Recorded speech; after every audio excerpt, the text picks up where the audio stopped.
Hi, Stuart. It's Paula.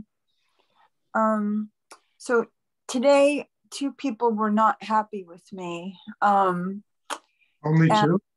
only two today.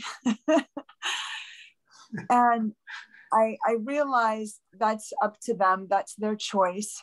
But then I was still feeling bad. And then I was noticing the feeling. And I'm like, I feel bad that these people were not happy with me. And so I was observing this. And so then I was putting that feeling into my hara and then sending them love. But could you talk about that? Because I feel like we're I was making myself feel bad for feeling bad about them feeling bad. So it's like this entanglement. Well, look, Paula, how do you get through life without some people feeling bad about you, you know? I mean, look, I've had so many people in my life that have felt bad about me. And finally, I learned that it's not my problem. And I learned another thing. Maybe there is something in me that has to change.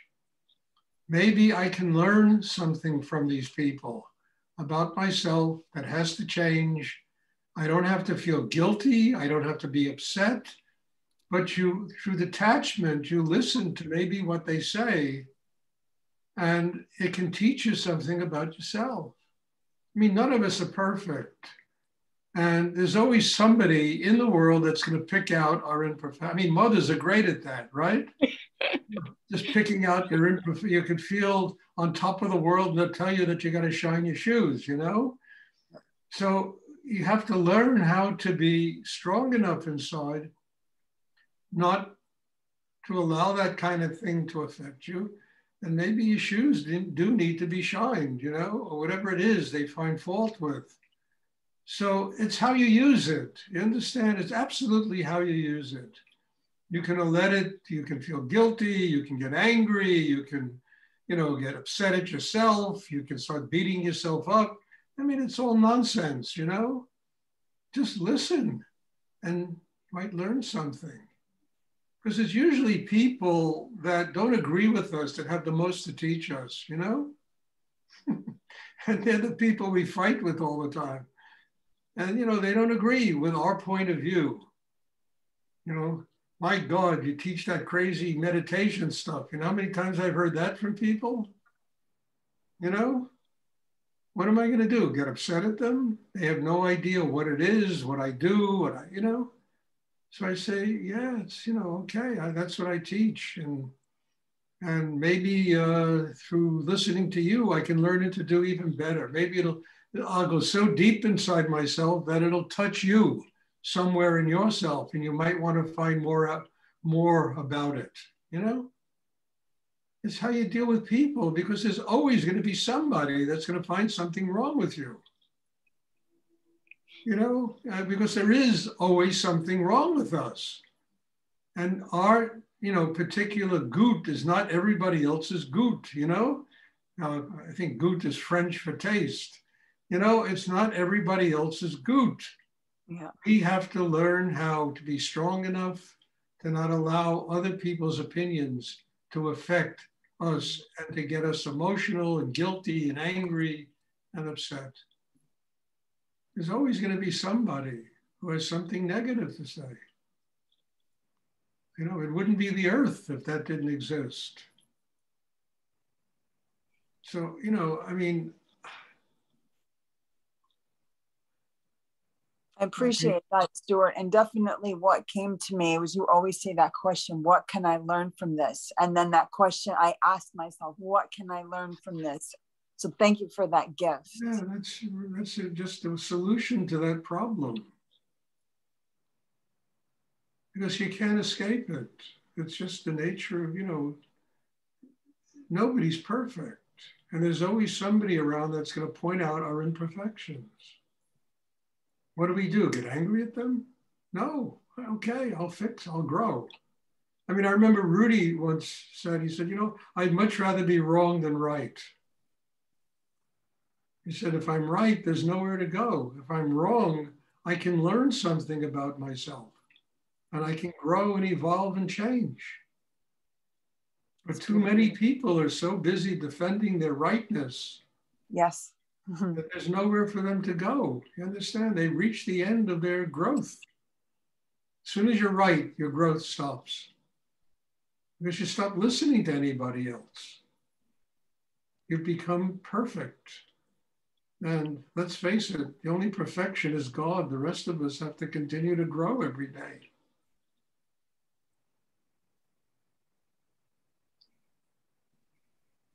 Thank you, Stuart. You're welcome, Paula. Does anyone else have a question they would like to ask?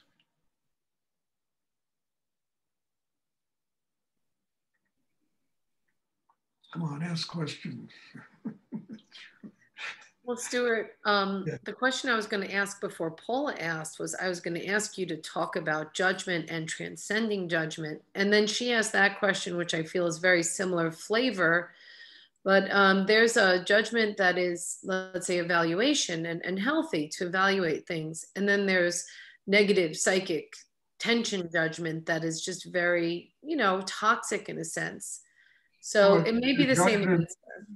Your self-importance, and you know better than everybody else, and you can sit on your throne and tell everybody how to function in their life. That kind of judgment is really dangerous.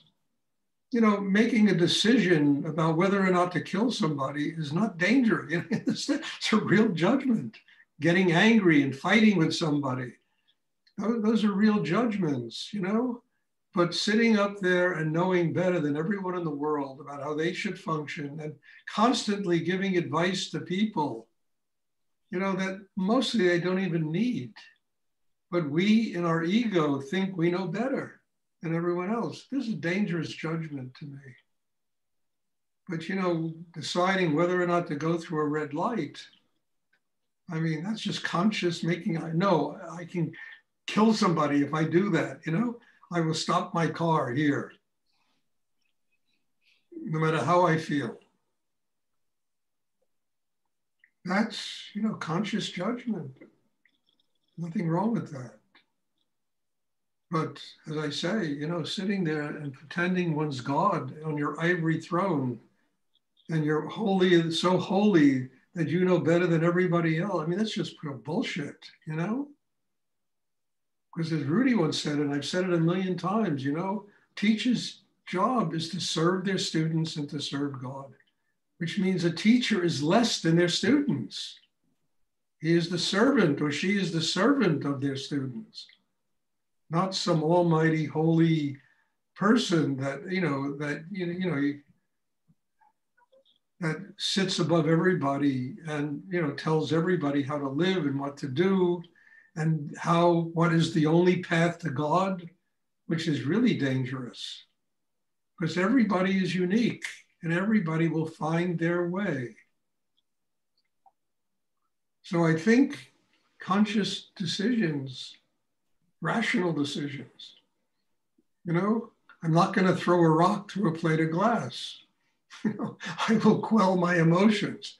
I mean, that will just get me into a lot of trouble. I mean, it's a conscious decision and it's an intelligent decision. I'm not going to fight with my best friend.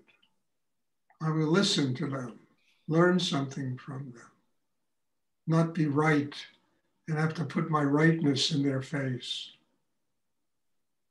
All of this is essential, you understand? And learning how to live in the world and learning how to truly be, a person who can defer to other human beings, listen to other human beings, learn from life, and ultimately discover the thing I talk about a lot is that the real teacher is not Stuart, it's not Swami so-and-so, yogi this one, and the priest and Rev. The real teacher, the real guru is life. And any teacher worth their orange t-shirt, or orange socks or whatever orange they wear, their job is to train people to learn how to sit in front of life and learn from life. Not to know better than life, but to listen to life and let life teach us. The ultimate teacher is life. Once we master that, You know, we truly work out our karma on the earth, you know, and working out your karma with the activation of Kundalini will give you spiritual enlightenment.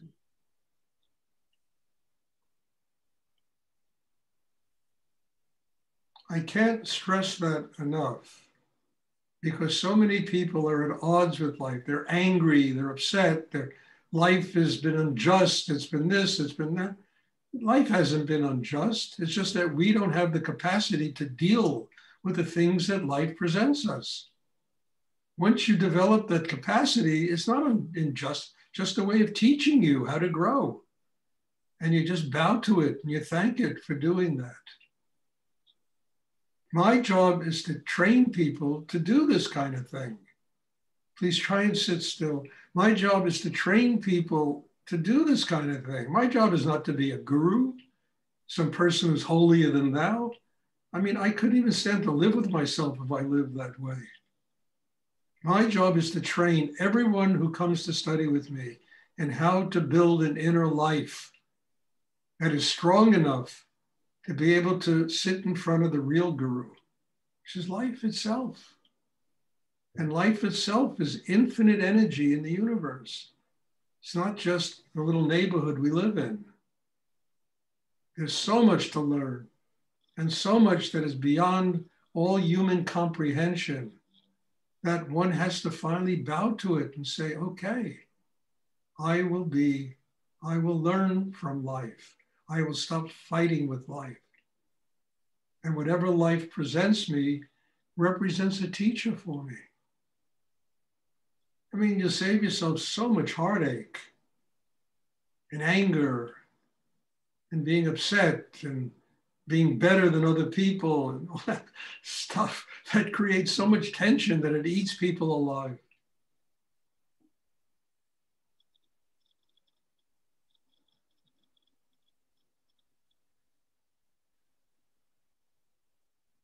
I hope this is clear because this is so important in terms of just simply developing our humanity. You know, forget about a spiritual life, just learning how to live here like a human being. It's so important. Once you develop your humanity, a spiritual life is just stone's throw from that, you know? Just totally organic. It begins to happen.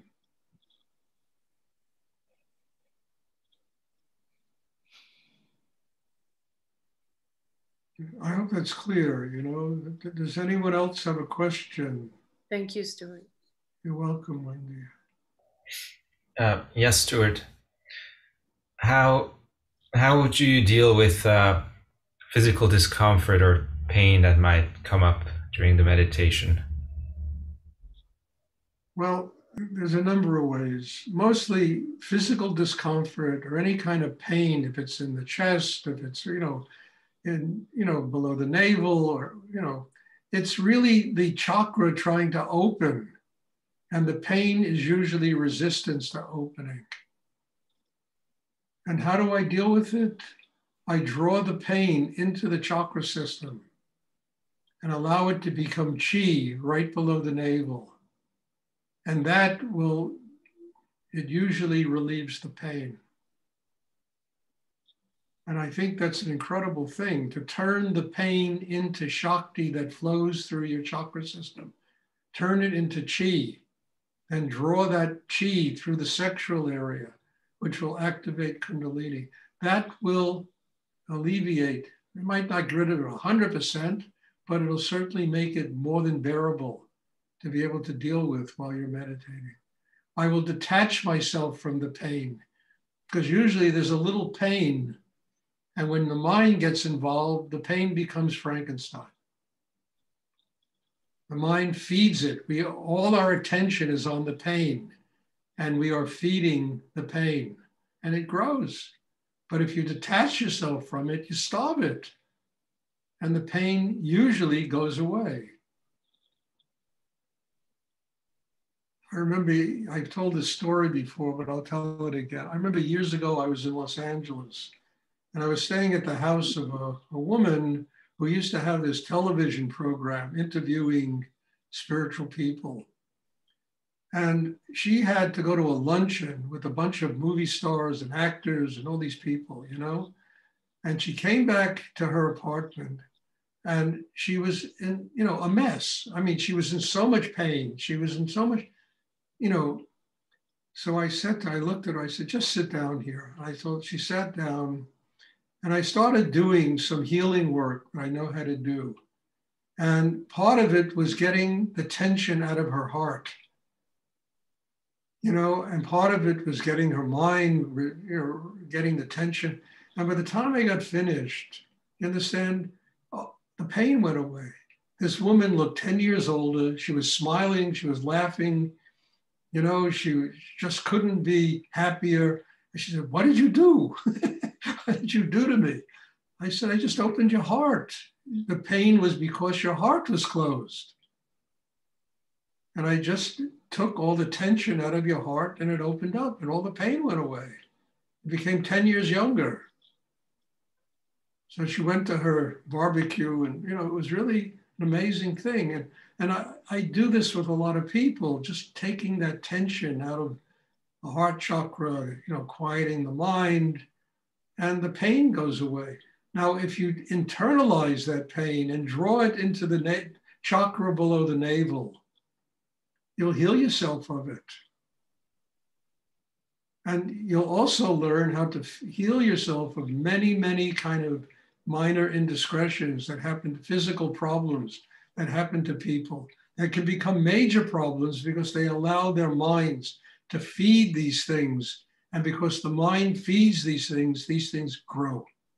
They get bigger. I'm not saying this works with everything, but I've seen it work with people with cancer. I've seen it work with people with AIDS. I've seen it work with people with heart conditions. I've seen it work with many different kind of illnesses people have had. And one can build a system inside that is strong enough to do what I'm talking about. And that's really, you know, a very real part of this meditation that we practice is learning how to do stuff like this for oneself.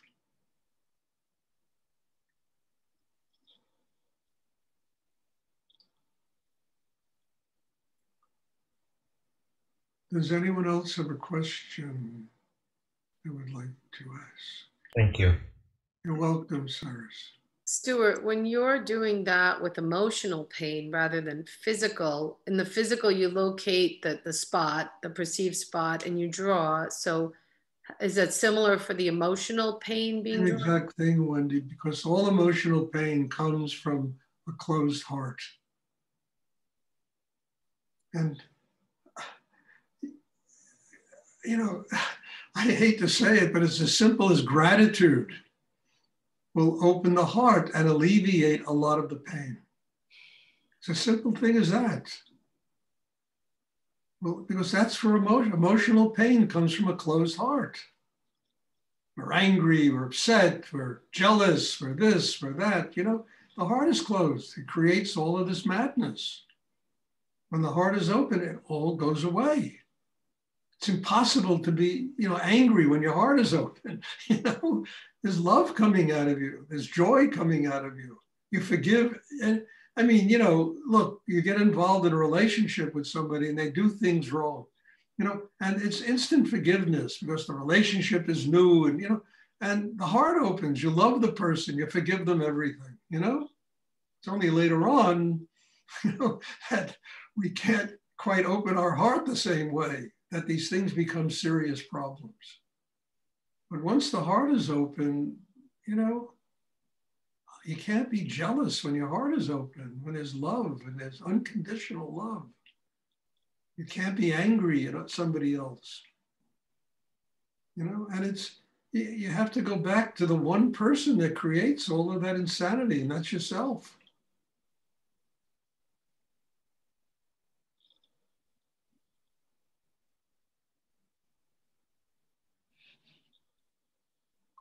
Does anyone else have a question who would like to ask?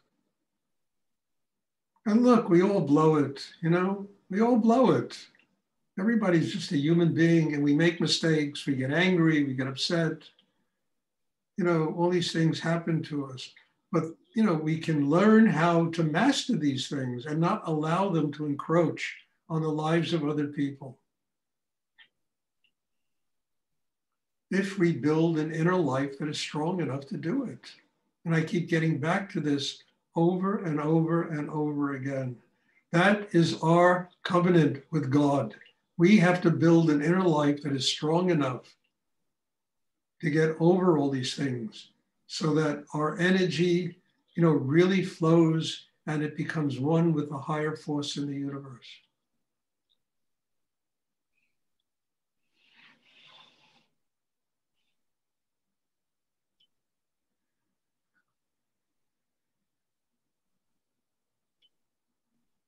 It can even overcome chemical imbalance and all kinds of stuff that people have wrong with them.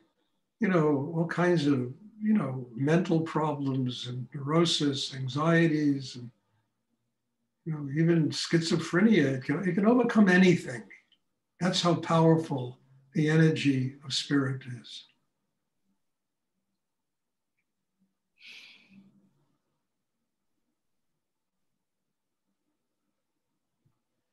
Does anyone else have a question they would like to ask?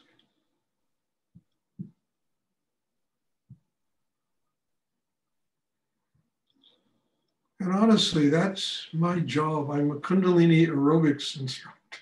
That's what I do, helping people to build a chakra system that is strong enough to do all the things that I'm talking about. One has to get over themselves, because that is always where the problem is. It's not in other people, it's ourselves.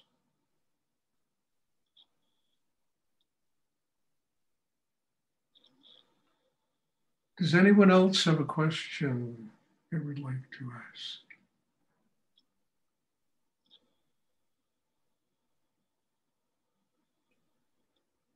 Okay, there'll be class tomorrow evening. Again, if you know people that are interested in learning about these things that are being taught here, I'm always open to new students, new people coming. It's always great because there's always a new flow of energy that comes into the meditation class. And, you have them get in touch with me. I'd be happy to show them or at least arrange to show them the meditation exercise. And they'd be very welcome to attend class. Does anyone else have a question they would like to ask? Okay, then there'll be class tomorrow evening. I'm looking forward to seeing everybody. God bless you. And once again, as I end this hour-long session, I'm very grateful to be here, to be learning what I'm learning, with all of you. And God bless you all and thank you. And I'm looking forward to seeing everybody tomorrow. Bless you. Thank you, Stuart. You're welcome. Thank you, Stuart. Good night. Thank you, Stuart. Thank you.